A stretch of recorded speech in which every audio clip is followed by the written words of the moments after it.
Mon nom est Réal Dubuc. Je pratique mon métier souffleur de verre. Je suis surtout spécialisé dans la verrerie de laboratoire.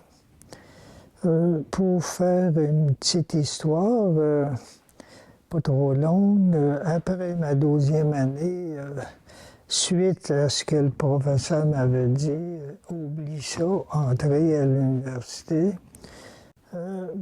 Comme j'ai été élevé à prier, parce que mes parents allaient à l'église, alors j'ai demandé à celui qui est en haut. Alors j'ai demandé de m'aider, ça n'a pas de bon sens que je devienne un vagabond. Bon, alors ma mère me dit, on arrivait à l'été, ma mère me dit, écoute Réal, tu peux pas rester à rien faire, trouve-toi un emploi.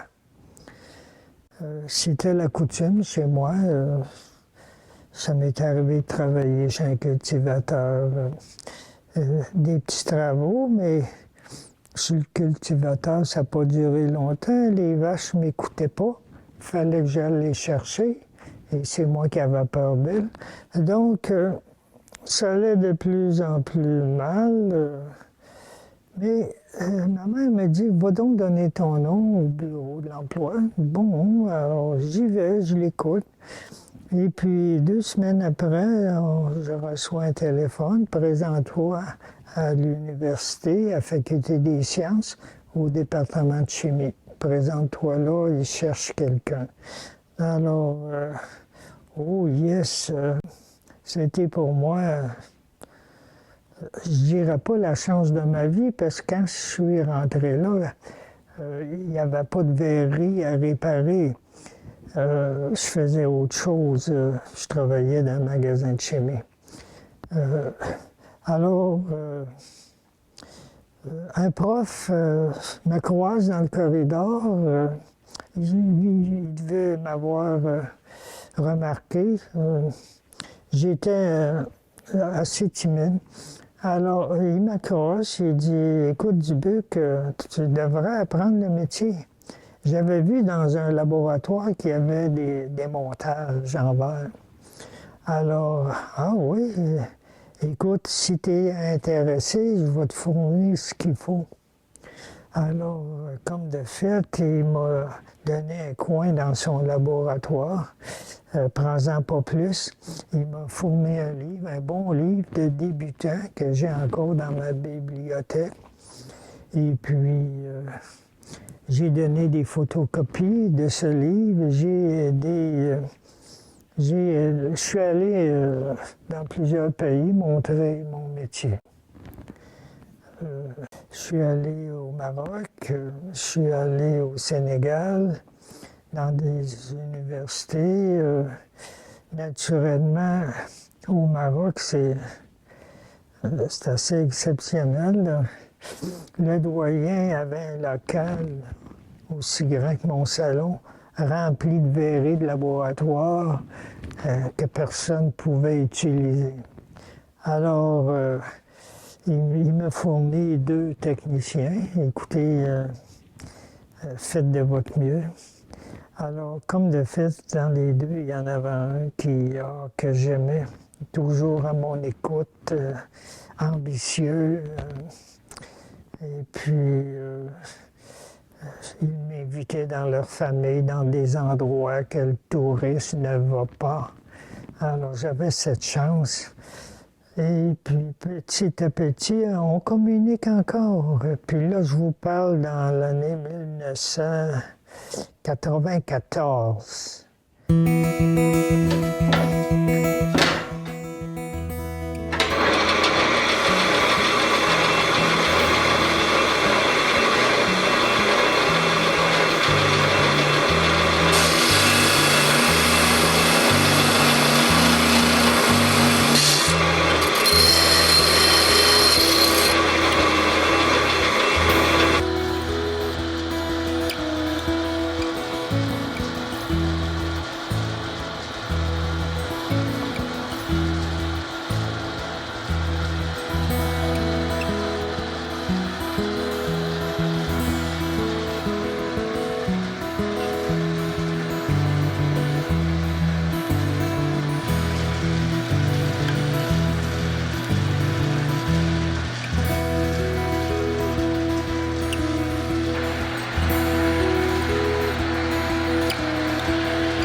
Vous savez, ça m'a joué un mauvais tour au début, hein?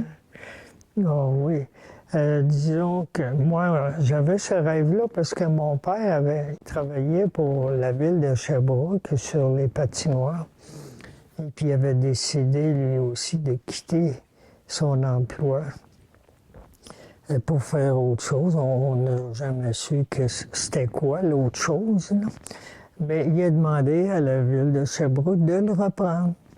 C'est comme moi, j'ai quitté, oui, l'université 2 fois. Et puis, c'est l'insécurité qui faisait en moi que j'avais moins de plaisir à faire mon métier de souffleur d'opéra. J'ai demandé à l'université de me reprendre. Ils m'ont repris. 2 fois, j'ai fait ce geste-là. Ça, c'est de la chance dans la vie d'un homme, hein?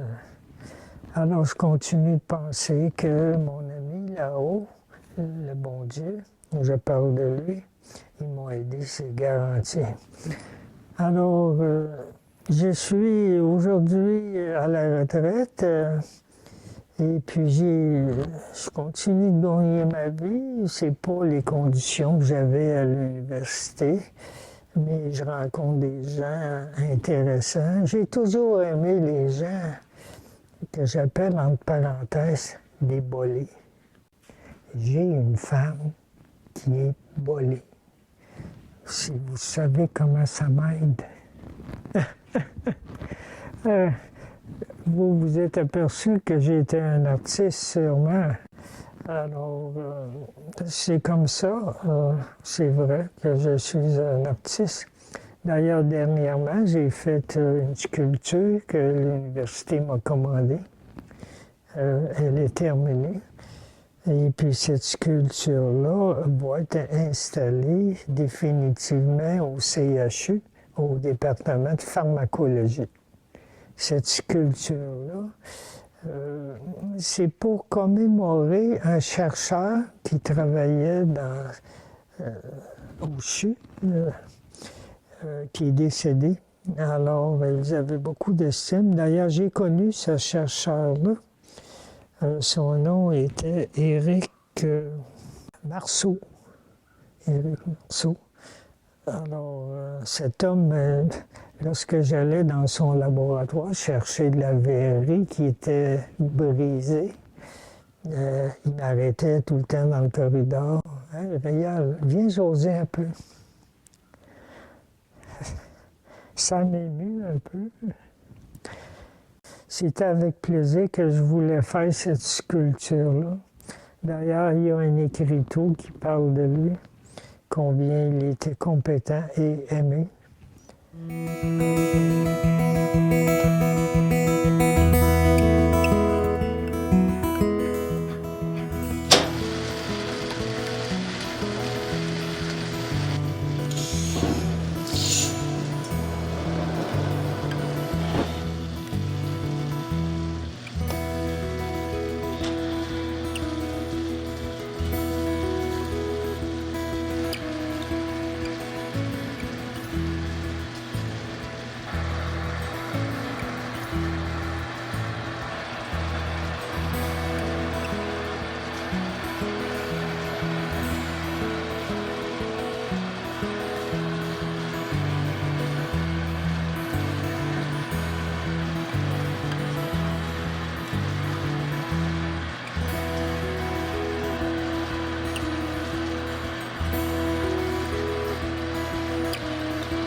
La matière première du verre, le verre, il y a 80% de sable, et puis la potasse, quelques autres produits. D'ailleurs, le verre a été découvert sur le bord d'une plage.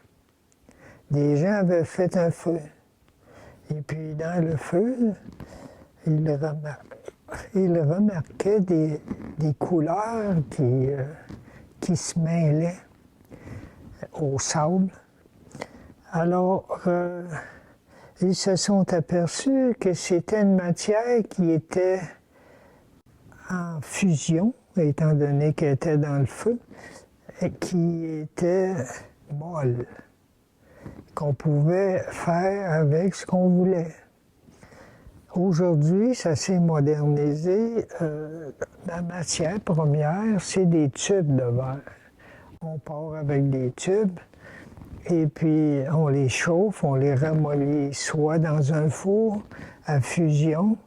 Mais moi, c'est pas ma spécialité d'être les souffleurs de verre à la canne. Moi, je souffle dans le verre lorsqu'il est mou. Il faut le manipuler naturellement. J'ai un tour, ça prend un tour.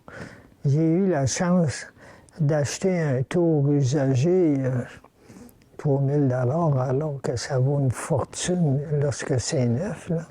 On parle de 50 60 000 $. Alors j'ai acheté ça dans la région, à la mine de cristal, le propriétaire de la mine de cristal à Bon Secours. Dans les instruments, bien, on a un tour. Naturellement, le début, moi, j'avais pas de tour, je travaillais manuellement. Alors, l'université m'a fourni l'outillage en temps, un tour, des chalumeaux, des livres intéressants, un four,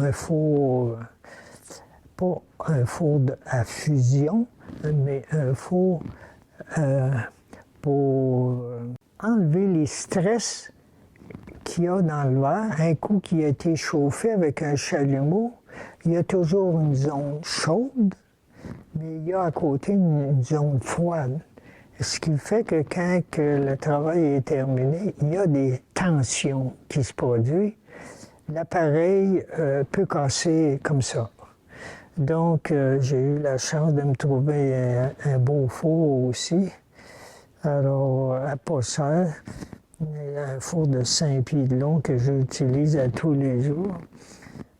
Pour faire une recuisson, la température que j'utilise, c'est 560 degrés Celsius. Le produit chimique qui rend un verre miroir, c'est le nitrate d'argent. C'est un sel, donc c'est pas dangereux de l'utiliser. Par contre, le truc, là, c'est de nettoyer la pièce qu'on va argenter. Il faut la nettoyer aux acides. Si on ne fait pas ça, le miroir va. Donc, moi j'ai la chance, d'ailleurs, on a ça dans des... J'ai des livres scientifiques sur mon métier. Le livre de débutant que le prof m'a donné, il ne parle pas des techniques compliquées. Comme par exemple, vous allez voir dans mon atelier, j'ai un tuyau de cope soudé à un tube de verre. Okay? Le verre qui se soude au métal, c'est souvent le Pyrex, Corning. C'est un verre dur. Alors là aussi, il faut machiner le métal et puis le nettoyer aux acides et puis savoir la bonne température du chalumeau. Ça, c'est très important. Si on chauffe trop de métal, il n'y aura pas de soudure. Alors, il faut utiliser comme scellant l'oxyde du métal. L'oxyde, c'est une légère poudre qui, lorsqu'on chauffe le métal, le tuyau de cuivre, il se crée une poussière. Cette poussière-là, il ne faut pas l'enlever. C'est elle qui sert de joint avec le métal et le verre. Alors, ça, c'est quelqu'un, un souffleur de verre qui ne veut pas dire aider les autres, ne raconterait pas ce que moi je vous dis. J'ai aussi dans mon atelier un moule qui, au-dessus de mon tour, lorsque la pièce en verre est chauffée, le moule va lui donner la forme qu'on veut avoir. Alors ça, c'est quand même bizarre. C'est en Afrique que j'ai trouvé ce moule-là en Afrique, alors que j'allais leur montrer mon métier. Entre la Méditerranée et l'Europe, c'est pas loin, hein, c'est quelques kilomètres. Hein. Donc, beaucoup des jeunes vont étudier en Europe, hein, dans les pays, l'autre bord de la côte. Alors, et puis lorsqu'ils vont là, ils ramènent des connaissances et puis quelquefois des outils. J'ai dans mon atelier un chalumeau qui me donne 5 flammes. Alors, j'ai eu ça. Là-bas, j'ai travaillé pour une famille qui tenait à ce que je montre le métier à leur garçon, naturellement. Et puis, alors, ils m'ont demandé comment qu'on vous doit, M. Dubec. Donnez-moi ce chalumeau, et puis on va régler ça ensemble. Alors, ils ont accepté. Ils savaient qu'en Europe, ils pouvaient. Parce qu'en Europe, les souffleurs de verre, comme moi, si l'équipement qu'ils ont est usagé ou non utilisable, eux, ils savent quoi faire avec ça. Ils sont plus débrouillards que l'on pense.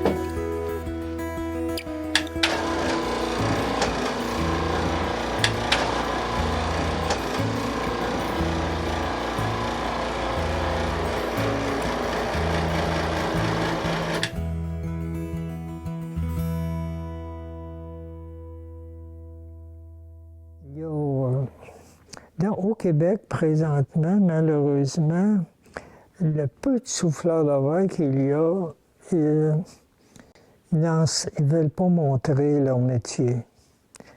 C'est malheureux, mais c'est comme ça. Moi, je suis allé à l'étranger pour montrer mon métier.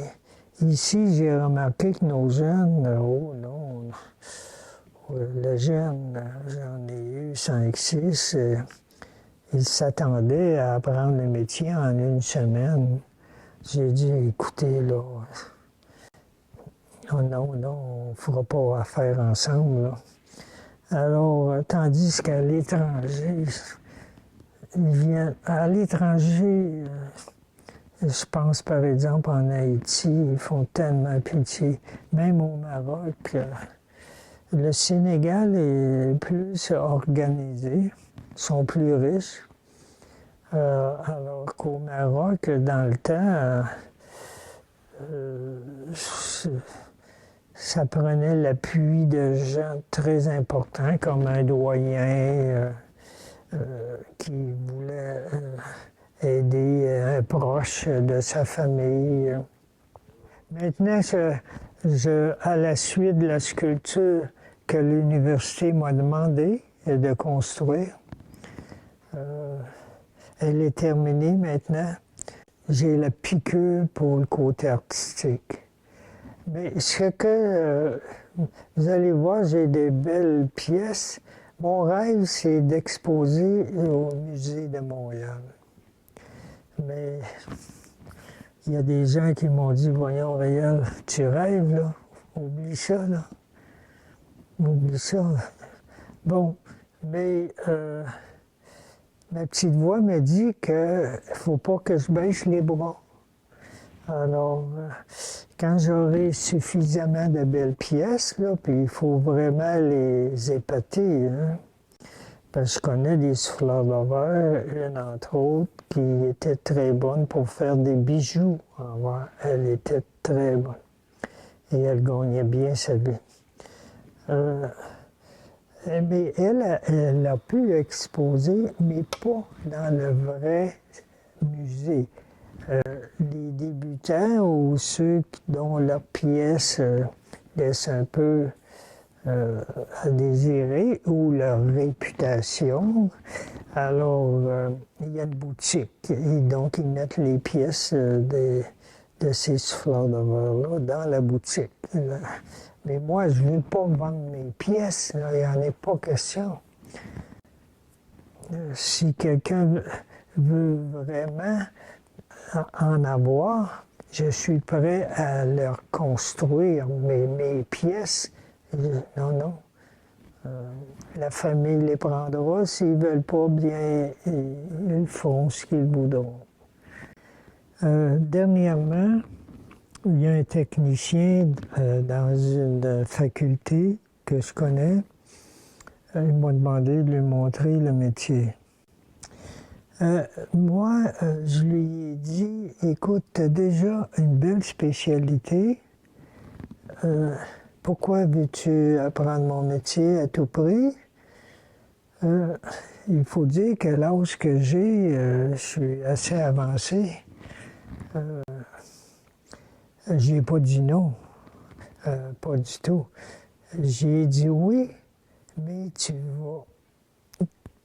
je vais te fournir le livre dans lequel j'ai appris mon métier, quand j'ai débuté. Alors, tu es intelligent autant que moi. Comme de fait, j'ai donné une copie de ce livre. Et puis, lui, il voulait quitter l'université, mais je pense qu'il voulait une sécurité, donc probablement il est dans la mécanique. Chez lui, ils ont un tour pour travailler le métal.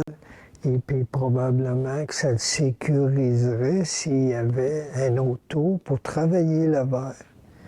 Alors, qu'est-ce qui lui a pas aidé? C'est que 2 semaines avant qu'il me pose cette question-là, je l'appelle pour avoir besoin d'un petit outil qui pourrait me fabriquer. Malheureusement, il m'a dit non. Oh! Alors là, lorsque j'ai appris qu'il voulait apprendre mon métier, je me suis dit, est-ce que je me venge? Non. Ma petite voix me dit, non, elle, tu ne te venges pas. Suite à ça, ma petite voix m'a dit, Réal, donne-lui ou vends-lui le bouquin dans lequel tu as appris ton métier. Alors, il y a présentement ce livre-là, et puis il y a possibilité, vers la fin de ce livre-là, il donne des coordonnées de d'autres livres plus avancés. Donc, il y a ce qu'il faut pour... Donc, j'ai pas dit non, j'ai tendu la main, même s'il m'avait déçu. Alors, oui, je serais prêt d'entraîner un jeune. Le jeune que je cherche depuis longtemps, que je n'ai pas trouvé encore, c'est un peu un jeune, un décrocheur. Parce que moi, lorsque j'ai terminé mon cours secondaire, ma 12e année, j'avais, on peut dire, décroché. OK, ça m'a fait plaisir. J'ai eu des côtés émotifs. C'est un peu normal chez moi. J'espère que ce témoignage-là va convaincre des jeunes.